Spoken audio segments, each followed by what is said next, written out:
తిరుమల శ్రీవారిని పలువురు ఏపీ మంత్రులు దర్శించుకున్నారు. ఉదయం వీఐపీ విరామ సమయంలో మంత్రులు అనగాని సత్యప్రసాద్, గొట్టుపాటి రవికుమార్ కుటుంబ సభ్యులతో కలిసి స్వామివారి సేవలో పాల్గొని మొక్కులు చెల్లించుకున్నారు. గత ప్రభుత్వ హయాంలో భారీ స్థాయిలో భూములు అన్యక్రాంతమైనట్లు తెలిపారు. అన్యక్రాంతమైన భూములపై 3 నెలల పాటు విచారణ కొనసాగుతుందన్నారు.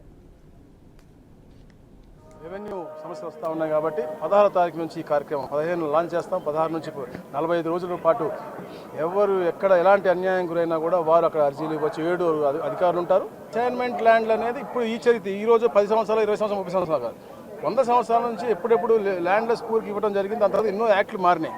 వీళ్ళు యాక్ట్లను దుర్వినియోగం చేసి ప్లస్ వాళ్ళ ఇష్టానుసారంగా ఎవరికైతే ఊళ్ళో నచ్చలేదో వాళ్ళ భూములు కూడా 22లో పెట్టి బ్లాక్ చేయటం, మళ్ళా వాళ్ళ 20%కే కొనుక్కోవటం, అలాగే ఫ్రీ హోల్డ్ చేస్తారని చెప్పేసి కూడా గతంలో ఏదైతే 596 జీవో తెచ్చారు దాన్ని కూడా దేవుడి ఆశీర్వాదాల కోసం వచ్చాము.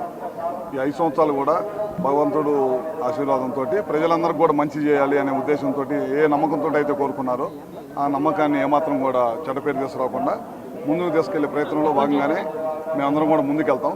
గడిచిన 5 సంవత్సరాల్లో 1 మెగావాట్ విద్యుత్ ఉత్పత్తి కూడా జరగలేదు ఈ రాష్ట్రంలో. అందుకని చెప్పి ఛార్జీలు విపరీతంగా భారం పెంచి దాదాపు 7-8 సార్లు నుంచి 9 సార్లు దాకా భారం పెంచారు.